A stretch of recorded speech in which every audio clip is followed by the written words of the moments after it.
going to talk about what motivates us. Why would somebody want to make YouTube videos? What's the What's the drive after all the heartache? Because a lot of people have been asking you, like, hey, dude, why are you doing this? Like, what's the goal of it? What's the point? You know, when they think of other people's lives, they think everything Billy does has to be strategic. It's got to have a purpose. You know, how are you going to monetize this? But when they look in their own life, they're not doing They don't that. do the same thing. You know, they're just doing shit because they enjoy doing it. It's almost like when they say, why do you have a channel? What are you doing? I'm like, well, why do you go play basketball? Right. Why do you go play pool? Why do you go out to bars and drink? For me, it's something that's entertaining. It scratches that. But it does show, too, it's something out of the ordinary. Yeah, it's not everyone can. You're filming yourself, putting it out there for the world. Yeah, not everyone's comfortable doing that. Yeah, or not everyone thinks what they have to say is like relevant, valuable enough. And we're just egotistical enough to think, yeah, we do have something to share. Yeah, or like, let's see if it's something worth sharing. Yeah. Hey, this seems interesting to us, but... And the proof will be in the numbers. You know, people listen to it, they like it, they subscribe, and we're, like right now, we're up 48% in our subscribe level in the past month. In the last 28 days, we're up 48%. That's pretty good. It means someone's listening, someone likes it, someone is clicking taking the time, not that it's a lot of time to hit the friggin' subscribe button. Yeah.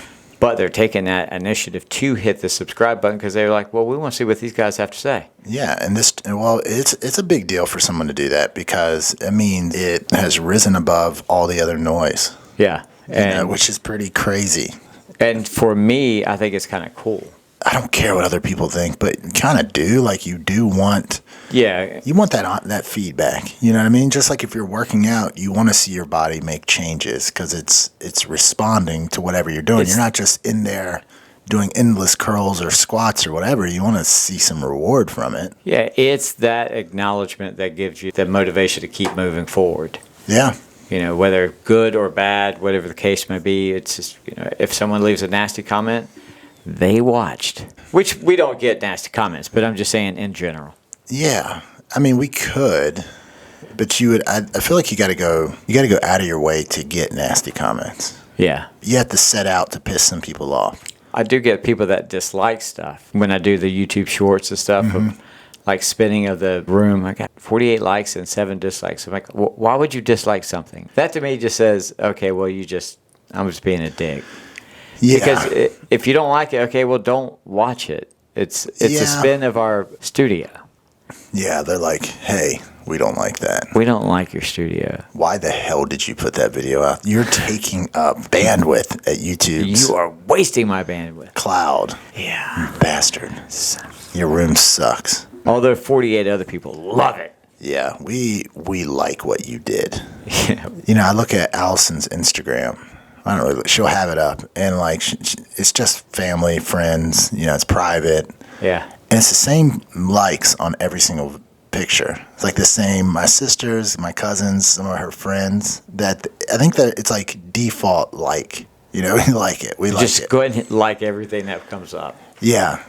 As opposed to like someone making a conscious decision. Do I like this or not? I was thinking about that the other day. I like his shirt. So. Yeah, I mean, I'm trying to think what I dislike. You know, on YouTube they have that list of all your liked videos. There isn't a list of all your disliked videos. No, I don't think. But I gotta imagine it's gotta be 10 to 1 like to dislike. So I just dislike it. I'm like, well, click off. I don't ever hit the dislike button. Yeah. Even when I see a stupid speech by Biden or something, I dislike the hell out of Biden's videos. I don't. It's irrelevant to me. If I come across a video of someone talking about YouTube and I don't like their way of doing it, I just don't. I mean, I guess I'm doing disjustice if I don't hit the dislike because now I'm encouraging him or that person or whoever to keep making crappy videos. Yeah. If I don't hit the dislike, but I just don't. I just feel like the only videos I really dislike. Maybe it's because I'm too nice, or just don't care. I mean, it's like next. I think the ones that I dislike the most are the videos that are ratioed pretty hard, like 1 like to 10 dislikes. The person's pandering or the person's trying to clearly trying to make a stance. I don't know, someone I like or whatever, and they're like, this is why Tom Brady is secretly gay and a horrible person. You can just tell they're created that to get click. They're being controversial for the sake of being controversial. I'll dislike that. Was it on Kevin's video? We got a couple of dislikes too. This short we did, there was nothing to dislike. I mean, it would just be we're being biased, I guess, but to me, I feel like that's a little bit on the petty side. But on the other hand, you could say for a company, customer complaints is like it's like gold. You know, they're telling you if someone took the time to make a complaint. They're telling you where your system is inefficient. This part of this process of me doing business with you sucks. Yeah. That's what we should focus on, like ironing that out. Because if one person filed that complaint, then there's probably 10 that had trouble there. Just one of them put the effort to actually file the complaint. I look at some of the dislikes and likes, and I compare them to Yelp or to TripAdvisor or something, where you'll see all these positive messages about a restaurant, and then you get that one person. There was a hair in my cheese balls. Yeah. It's like, okay, really? You can do that on like Amazon too, like book reviews. You know, if it's 10,000 5-star reviews, you know, in the back of your head, I don't know if I trust that. Like, do they buy that? That's why I always look at the 3 stars. When there's others sprinkled in, it's more authentic. Yeah. You know, I hate when someone says, you know, I like Billy, but I don't agree with everything he says. I don't even agree with everything I say all the time. You know, like exactly. So, like, I can't see something that everyone universally likes. It's impossible. But as far as YouTube, I don't know. I don't really. It's kind of cool when you get a negative comment, I guess. Like we got that one. We got one of that. Yeah. And it was like, okay, well, cool. I appreciate it. Yeah, as long as it's like tasteful. They're truthfully disliking something you said. Like they represented what you said properly. They just disagreed, disliked it. Yeah. That's great. But if it's they took something out of context or they clearly didn't watch what it was or okay, whatever. They just don't like us. On one of the shorts I posted a picture of the hats that we're getting printed for, you know, we're going to do a contest with it, and I got a comment because the caption was who likes the contest? And I got a comment. I was like, love it. I'm like, okay, what the hell does that mean? You don't like contests? Yeah. You don't like free stuff? I mean, they're like, I'm kind of lukewarm on it. Couldn't really care less. Yeah, you can give it to me. I might wear it. Yeah. I probably won't. Although they are going to be dope hats. If they'll fit my head, dude. Yeah. Hats, one size fits all, man. We'll put that to the test. I have so many hats that I've gotten brand new that fit like a yarmulke. A yarmulke with a bill on it. Oh, Matt, I didn't know you changed religion. Yeah. I mean, like, or those little kids' hats that sat and had like with the little, a beanie. Yeah. No, it had like the helicopter thing on it. Yeah. This hat. It's its own zip code. Well, and it's that you have your hair's like my son's hair. It's like thick and beautiful and perfect, and you do have luscious hair, dude. When I take a picture with, although Allison, I look at it, I just hate my hair.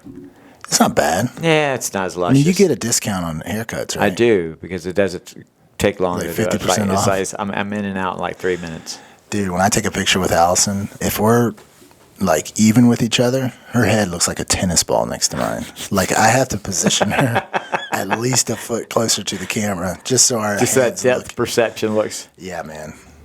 It sucks. It is a massive. It's got its own atmosphere. Sure. But I mean, I'm 6'2", so it'd be weird if I think it would you look like Beetlejuice. If you were, or those on Mario Brothers. Remember that movie where they had those dinosaurs that were like? Oh yeah. I think that would be worse if you had a really small head. I think so too. I think you're proportionate. Yeah. Size for it. It's just getting hats that fit you is just kind of ridiculous. You can't do it. I'm on the last 2 holes of the snapback. For the snapback, what we got, we're going to put an elastic band, hold it, so we staple it together so you can wear it. Anyway, I don't know why we got off on that tangent, but when it comes to YouTube for the channel, what is motivational for you? Why do you still keep doing this? Well, is it because I'm so charming? I mean, that doesn't hurt. You know, but truly, I do enjoy being around you. Yeah. If I didn't, this would be horrible. Yeah. Anyone in a job where they have to show up and they can't stand the person that's in the cubicle next to them or Office Space, I watched that recently. Like, they have to be there. Peter looks like you've been missing work. Yeah. I wouldn't go as far as saying I was missing. Yeah, more. dude. Oh God. Yeah, dude. Such a great movie. I don't have to be here.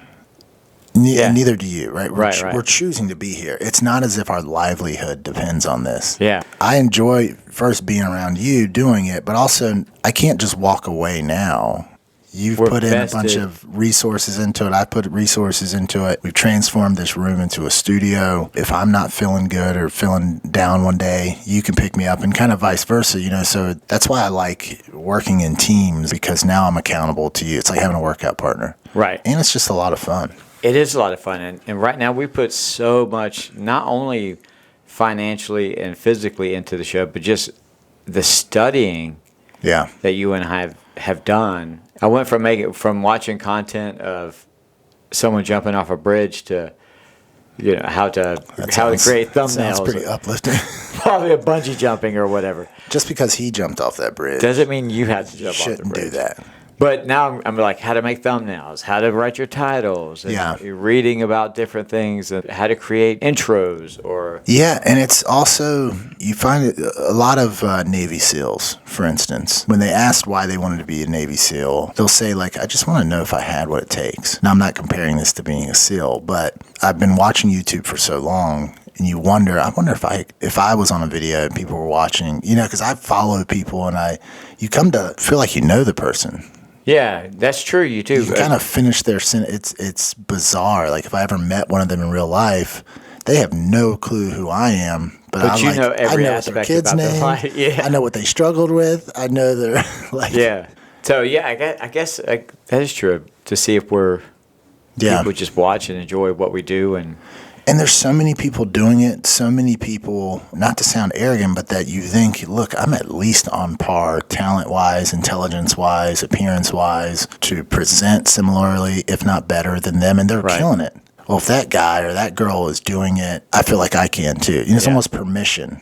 Knowing what I know now, if I could go back, I would have started it a long-ass time ago when it was a lot less crowded. Let's be honest, we're both super competitive people. And to have a task at hand and try to accomplish that and try to see if you can do it, like you said, to be relevant and affect people in a way that I want to, and I know you want to, you know, make a dent in their universe. And, you know, you said it before, you came up with the slogan, small town, big sound. Yeah. Which is because we get to showcase people that are great in our small town that we live in. And the vast majority of people are from small towns. Right. Yeah. You know, that's the internet's like the great equalizer. What did they say on Think Media? Just hit record. Right. You can do it from Morehead City, North Carolina. You know, judging from some of our comments, I guess it's reaching like Wuhan, China or something. Yeah.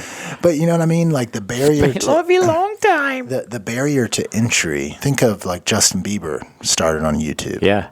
You know, he's from a small town. Now I don't know where he lives now, but there used to be these gatekeepers to entertainment. You had to be... L.A., New York, Atlanta. Yeah, you had to have, you know, like models have their headshots in like a manila folder back in the day. Yeah. Well, now, I mean, you can have hundreds and hundreds and hundreds of videos of yourself on platforms that are free. Sure, there is some cost here, but if you have... It's by choice, though. Yeah. But I mean, we could just technically, you could just record it into a phone. If you have something good to say or valuable or whatever, if you're interesting at all, people are going to hear it. Yeah. You know, they'll forgive you a lot of times on some of that stuff because you're not making these videos for big time Hollywood producers and directors. You know, you're making them for other Billy and Matts. Right. Out there doing their thing. For what we're doing here, I kind of feel like of course, we have friends that want to start their own channels too, but just to inspire others to go out and do it. Because, like we said before we walked into the studios, we used to just sit and talk and say, why don't we just film this? You know, I think that's the raw that I like about our show too. You know, as much structure as we give it, we still kind of loosely. It's almost like when I was on stage, people said, do you have a script? So I have key points. But I don't script 100%. Not saying it's good or bad when you do it. It's just it didn't fit for me. I bet if I watched you, though, I would pick up on, like, even though it's not all a script is someone who was successful, like cold calling. Hey, this is so-and-so from so-and-so calling about this. Yeah. And that worked. So that person kind of organically created their script, which now others can maybe try and take and emulate. But when you get really good at something, you're going to just continually do the shit that gets the most, oh, how did he do that? And you're going to not do the shit where they're like, man, what time is the break? We're ready to leave. I got a good friend of mine who's a fantastic magician, funny as can be, and Dave does that. He'll go through and, okay, I'm kind of scripted, but I'm not, so I can go off pattern, and then something will happen with the show, and he'll say, that is great, and he'll remember and write it down and add it into the show. So it's kind of like what we are going through when we have guests, and we kind of learn from each guest as far as our style of questioning, our structure of questioning, our pattern. When to push, like to dig deeper, or when to switch the topic, or when to, if a story gets too long, try to move it along. So we're sharpening those skills. You say it all the time, iron sharpens iron. Yeah. So by doing this repeatedly and being consistent at what we're doing.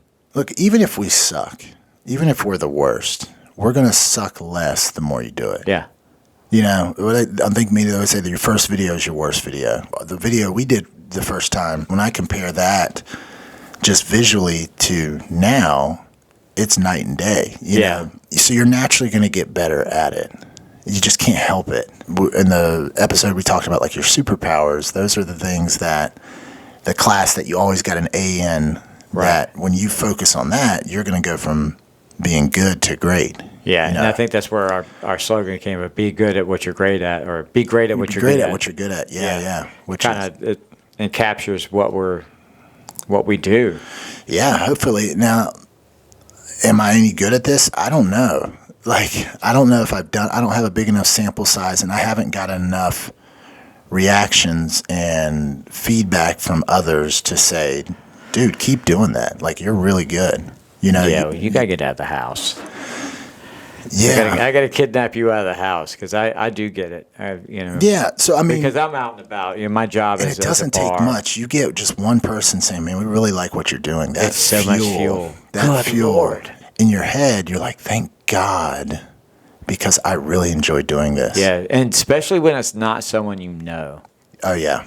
Not your mom, not your not your friend or a friend of a friend, or someone that wants something from you, so they're kind of buttering you up. Yeah, but when like the random person at the grocery store says, "Hey, you're on that YouTube channel," it's like nothing in it for them to give you that compliment. Exactly, and you're like, "Wow!" It just, man, I just wanted to drop the groceries and just go grab a camera and start filming. Yeah. So and we need those little flags to help us. Yeah, that's something in my own life that I try to. If I'm at the gym and I notice someone's been working out really hard, and they're making changes, I'll go up and comment to them like, "Dude, you're looking good, man. Like your shoulders are getting wider, your waist is coming. Just that little bit." Yeah, you even say it to me. I mean. Yeah. So, and that keeps me going. And it's not bullshit. I wouldn't say it if you look like crap. Yeah. Oh, I know. When I shave my beard off, you're like, dude, what did you do? What did you do? You've ruined everything. You mentioned people, friends or whatever, have said, like, hey, we want to start a channel or start a show. How do you encourage them, or are you? Oh, 100%. Yeah. I think everyone has something to say, a voice, and if it would be shitty of me to say no, you shouldn't start a channel, regardless of how hard it is, because this hasn't been easy. I mean, it's been fun. Yeah. But coming up with content, coming up with practicing with the cameras, and getting audio right, and the lighting. Mm-hmm. I mean, it's a process. I wouldn't want to deny anyone their opportunity to express themselves. Yeah. Because no one told me I couldn't do it. So I'm not going to say it. I encourage people. Why did you first start doing it? Man, I enjoy entertaining. And the very beginning, I did mostly bar drinks. I wanted to do something to kind of teach people how to make different cocktails, because I got tired of seeing all these bad cocktails being made and doing them wrong. And then as a bartender, you hear stories. People have stories, and it always intrigued me, and I wanted an opportunity for people to come in on the channel and just tell me their stories, because everybody has a story. And it may not be that entertaining to some, but some people might get value out of it. So, at the point, I was just like, I don't care if people like it or not. I mean, I do, but that's not what I'm saying. Not everyone's going to love every single story. Basically, so I want to encourage anyone that's thinking about doing a show, you have to kind of be okay ahead of time that no one's going to watch it. Right. I said a quote to you earlier. It was actually another content creator, but he had a post or whatever that said, if you can't create content for an audience of 0, you're not going to be able to for 100,000. If you're okay with that ahead of time, then it kind of takes the pressure off a little bit. You're able to enjoy the process. Your only shot of getting any kind of following is being authentic. Yeah. Is being you, because that's the only differentiator you have from everyone else. I think when you say that, that's the most proud I am of this channel, of you and I, is because what you see right here is pretty much what you get if we don't have the cameras rolling. Yeah. This is our true selves. We love to bullshit with one another. We crack jokes. We take digs at each other, or we come up with some really deep content. There was a time, when I was getting a divorce where you actually pulled me out of the shithole, and I needed that. That's the type of things there that we are authentic about it. That's kind of iron sharpens iron. My natural default is to joke around, and I think yours, maybe, I don't know if default, but we are pretty deep thinkers. At least I like to think of myself as I'll look at something and I'll obsess over it and like look at it from different angles. What does that mean? And try to find a lot of that's interesting. Yeah, and I think we do that well with our guests too. Yeah. When our guests come in and they sit down and talk with us, we're like, oh, okay. You know what? It's kind of a gift and a curse. I'll overcomplicate a lot of stuff. It's like the kid who's just naturally curious and they see a weed eater and they'll take it completely apart just to see how it works and put it back together. I'm kind of like that, and it gets in my way a lot, because you can overcomplicate anything. Yeah, it's like eventually got to hit record. Yeah. That's what Sean Cannon was like. You can get the best cameras, you can get the best microphones, you can get the blah, blah, blahs, whatever. But if you're not pressing that record button, a lot of that's just procrastination. Yeah, it's like, okay, well, I can't do this because my lighting, I don't have a shadow on this side of my face. I'll wait 2 weeks until I get that shadow right. Yeah. When we started, I mean, that was the best equipment I ever used. At that point, your camera, we were using those lapel mics. Yeah, we had the spotlights. Yeah, I mean, I had some lights here. Yeah. And I'm like, man, we are doing it. This is like a studio. And in reality, it was a table, a camera, and some black walls. That to me was like, that's all we need.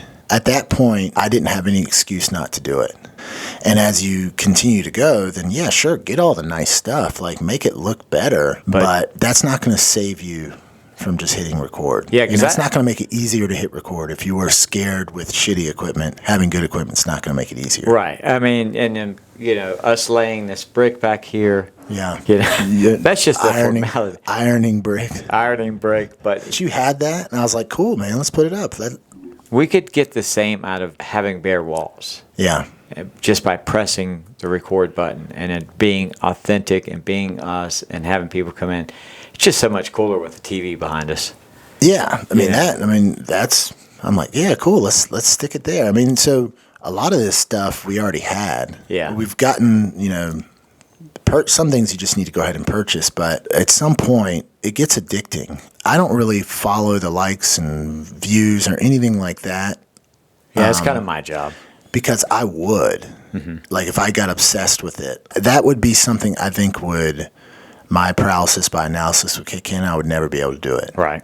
I'm just at the point where I'm trusting. That's another iron sharpens iron. Like you're good at things that I'm not naturally good at and vice versa. Right. That's kind of what you need. It's obvious I'm terrible at thumbnails. Oh my God. It's like a third grader doing thumbnails. Billy's still writing letters with Comic Sans. Remember that font? I used to think that was the greatest font. Man, this font looks so cool. Nobody's using this. But I see what you mean. Yeah. Like you enjoy doing that stuff. You enjoy researching I enjoy using the equipment, the nice stuff. I enjoy what it looks like when it's all done. I hate the researching side of it. Yeah. I'm like, no, Bill, I trust you to do that, man. Like, yeah, make the camera work. Like, yeah. That's all you got to do. I still don't know what SD. One job, Billy. There's like a SD card. I still don't know what SD stands for, but I just know, like, look, you got to take it out and plug it in your computer. And sometimes it can't read it. And I'm like, Billy, we got to figure out how not to use these cards. This sucks. And you're like, dude. Yeah. So, that's how it works. And that, like you said, that's the dynamic that we have, because you're a lot stronger at editing than I am. I can edit, but it's your way. I don't mind doing it. Yeah. I've got an eye for design. Nobody likes editing. Yeah. Like, it's just monotonous. It's very menial. But it's you enjoy it. evil. Look, I dislike watching a video that I got lazy on the editing, and I'm like, oh shit. If I would have just put in another 25 minutes, or if I had just made a little bit more effort, it would have been so much better, worth it. Yeah, because I've done that before too, where you're just like, God, that's just shit. I'm not going to put that out, but you got to put it out because you shot it. Do you watch the videos after you post them? I do. It's not really so much the editing. I take notes from the shows. Yeah, this worked. That didn't work. I like this intro. I don't like that intro, because I mean, our intros, how many times have we changed it, or the outros, or we're now gotten a cadence for it, but it took us a while to get there. Yeah. So it's just, I do as an analytical study of our process of what we're doing and how we come across on the camera. And the last video where my mic wasn't, I was like, hey, my mic was not working properly. It had nothing to do with you. It's just our settings were off. Those are the things that we have to fine tune, and that's why I watch the videos, so I can kind of it's more stuff. It's more stuff you're doing for yourself, because most people would never notice that if we watch the video and there's a wrinkle in the brick, like they're worried about the wrinkle, that we're doing something wrong. But if we're worried about it, like that, I think that's part of just wanting to, like, if you're going to do it right. Right. Even though nobody's going to notice that. This is why artists will look at a painting for months and months and months and just keep adding. And, Yeah. The good thing about this, we're kind of put like a deadline on it and then just post it. Whatever it is at that point, just put it out. It's something that's done 90% of the way right is better than obviously nothing, right? Because if we're waiting to make it perfect, there's no such thing as perfect. I had a boss one time tell me, he said, just do it right the first time, and then it takes less time than effing it up, because you have to go back and fix it over and over again. So that's true, but sometimes it takes screwing it up and posting it and saying, oh no. It's part of the learning process. Feeling that dread of that's enough motivation. My God, people are going to see this. Yeah, but that's enough motivation to next time. It up, yeah. That's another thing for anyone that's thinking about producing content or whatever. Progress, not perfection. Mentor of mine told me that. He's like, look, progress, not perfection. Progress, not perfection. And Brian Tracy, I heard him talking about perfectionism, which is just another form of procrastination. Yeah. Right? That's true. But when someone says, oh, I'm a perfectionist, now I just turn around and say, oh, really? What are you perfect at? Well, that just means the attention to detail. And I'm like, well, more times than not, when I view myself as a perfectionist, I never actually finish. Yeah. I never put it out there. That's true. You don't have to wait till everything's right. Because, look, the reality is, if you're starting out, whether you got $100,000 worth of equipment or you're just using your phone, chances are no one's going to be watching anyways. Like, your first video is your worst video. It's just the reality. But you know what's fun to me too is seeing what we have, and we're in tight on this video because it's just me and Matt. We have a lot of stuff going on. Yep. But it's also fun to look back. Let's see where you come from, and it's just you get so caught up into we got to have this, we're going to do this, we're going to do this, and we got all this stuff. But sometimes I forget. I don't know about you, but sometimes I forget. Man, where did we start from? Well, we started in a black room with a chair. Each of us had a chair and like you said, a camera and some lights. Yeah. When you go back and look, you can kind of judge. And and it was so much fun. Yeah. It's just as much fun then it is now. Oh, yeah. It might have been funner then because, like, it was still, like, almost pure. Yeah, and it was kind of like, let's not don't put any more money into this. Let's just use what we have and see if we have what it takes to even consistently put stuff out. Yeah, and then we did. Because it's easy for a video. It's like, okay, what are you going to talk about the next one? And then because the way YouTube works, it rewards consistency. Yeah.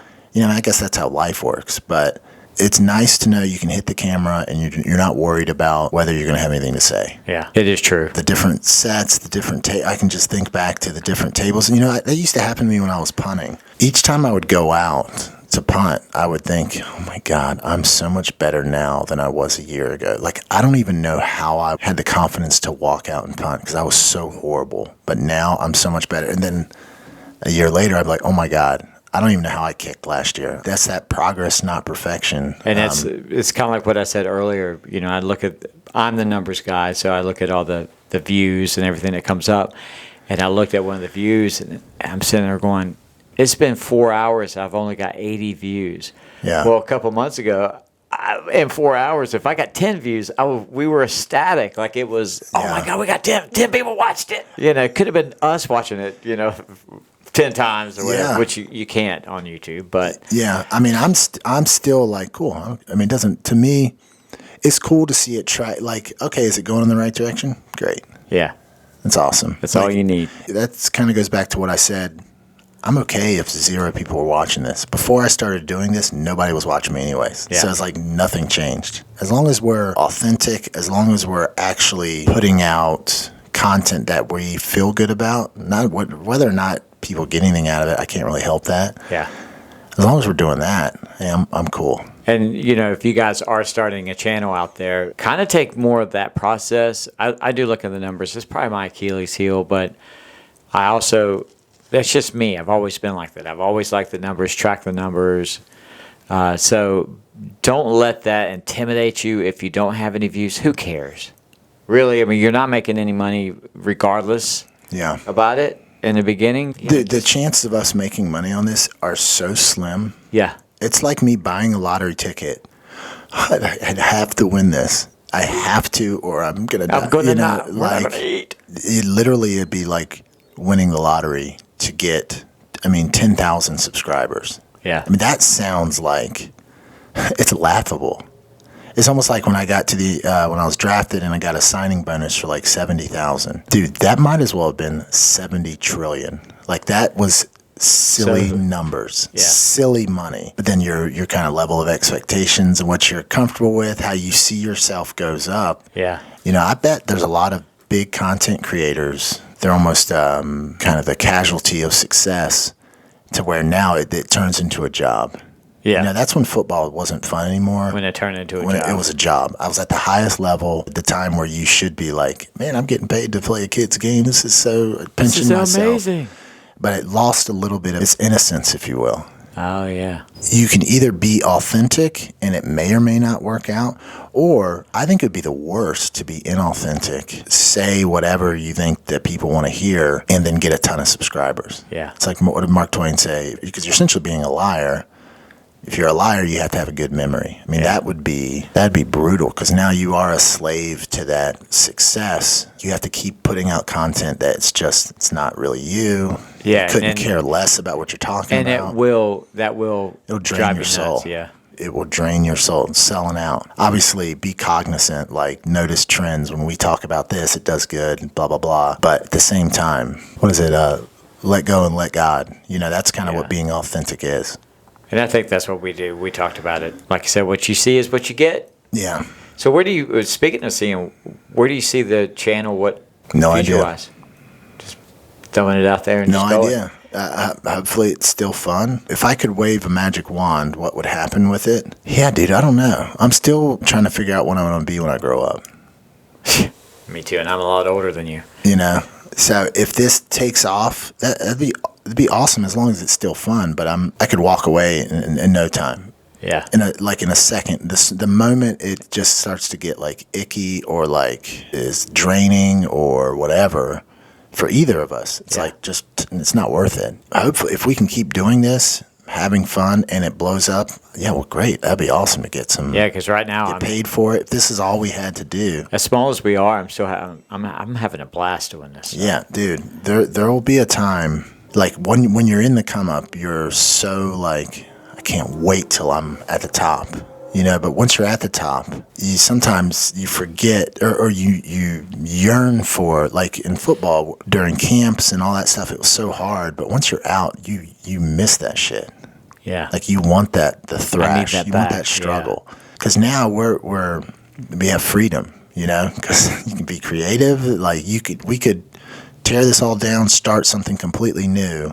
It's not as if we have 1.2 million subscribers that watch you for this, and you have sponsors, and you have blah blah blah. Yeah, we're kind of at that point where we can kind of freelance whatever we want to do. I mean, we do have structure. I mean, I think when you came up, it's like organic structure though. It's kind of come out. We didn't sit down and plan it out. Yeah, we didn't write in a book. Well, this is our niche. Yeah, we just turn on the camera, talk, have people in.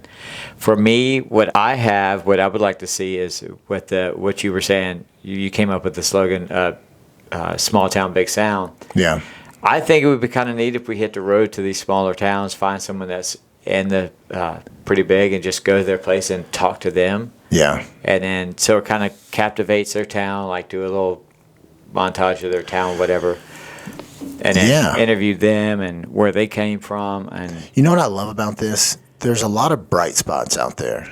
So there's a lot of people that may be struggling, or they're not where they want to be in their life, me included, and they see these really big name people that have made it, right? And those people seem like superheroes. There's something about them that it's just not me, right? Like it's like when you watch LeBron James, you're like, man, that's amazing, but I'm never like he won the genetic lottery. He's a hard worker, ridiculously talented.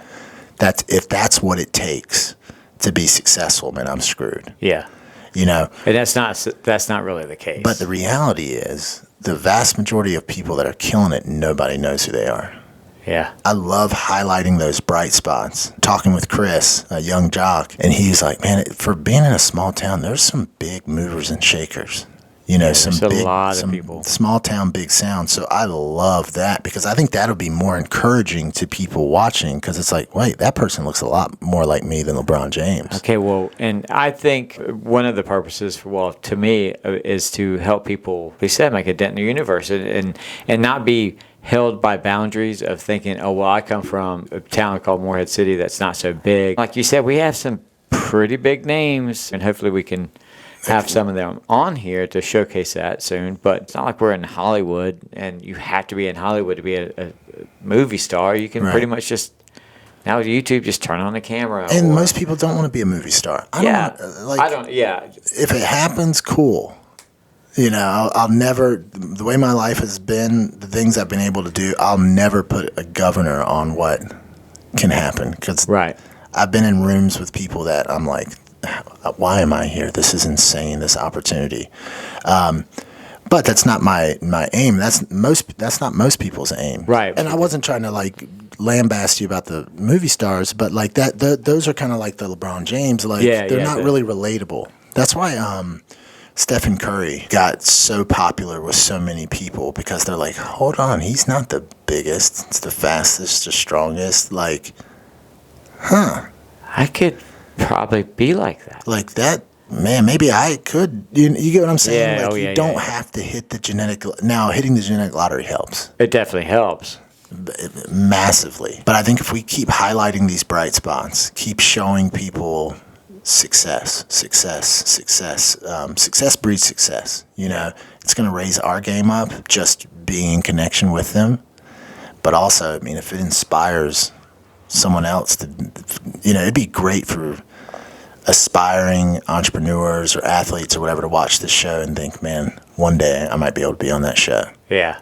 Like that would be cool. I'm going to accomplish something big enough that I'll be worthy to be on that show. Be on the MATJ. How neat would that be? I mean, kind of like authors that wanted to be on Oprah's book club. Yeah. There was a time Oprah was nobody. I think what we're doing, keep going, keep consistent. We're on the right track. We're on a track. I mean, we are on the track. I guess it was the right track. Get on the track and move the train. Like, eventually the right track will show up. Yeah, it's funny how gold will come out of nowhere. Yeah. When you least expect it, it will happen. Yeah, I mean, I expect it though. Like that's my expectation. Yeah, but what I'm saying is you don't know where it's going to. Right. Yeah, it's you. You and I both strive to be the best that we can be, but we don't know where that's going to. Like I've settled it in my soul that great things happen to me. Yeah, I believe I have the Lord's favor all over me. Now, you still got to work. But like, you get what you expect. Right. I wouldn't do this if I didn't think something massive could happen from it. Yeah. And I said that to you early on. Oh, we were in the very car. Beginning. We were in the car, and you're like, I'm not saying I want to be a household name. I'm like, why not? Yeah, I remember that. Why would you not want to be a household name? You're gonna get what you expect. It's like playing golf. Don't hit it in the water. Don't hit it. You hit it in the water. It's like no. Yeah, don't that. speak that into existence. Yeah. But yeah, and the light bulb came on when you said that because I think I called you 2 days later, a day later. I was like, you're like, what? Screw that. I do want to be a household name. Yeah. There's nothing wrong with it. So. Yeah, it's just kind of we always do that. It's weird. We're conditioned. I mean, I don't know if it's through Hollywood or through culture, success. The business person's always the evil person. Yeah. The person that's achieved a lot, it's always the evil person in this stuff. Or you think, for me to achieve a lot, that means Billy can't. It's like it's a finite pie. And in my own life, I'm like, dude, no, that's bullshit. Like, if everybody wins, everybody wins. Yeah, that's very true. Because I got a lot of people riding on us. Got anything else? I feel like I've monopolized the time again. That's okay. Well, I think we're both. We haven't done this in a while. We've had so many people in. Yeah, man, it's fun. Yes, it's just to shoot off the hip. I love having guests, but then it can turn into like, oh, we got to find another one. Oh, that one's not that interesting. Oh, this one. It feels good to step back a little bit and just be us and do what we do. This has been fun, man. I've been a little sick, so it's nice to... Yeah, we got to ease the big guy back into it. It's nice not to just think about how sick I feel. Well, guys, do us a big favor. Go ahead and hit that subscribe button. If you like this video... Smash the like button. There you go. Yeah, there you go. Sorry. He's like I said, he's been under the weather. Guys, leave us a comment down below if you have anything that you want to talk to us about or if you get any value out of this video. Yeah. Like I said, we just turned on the camera today and went. Just hit record. So, guys, we will see you on the next video. And be great at what you're good at. Yes. Peace.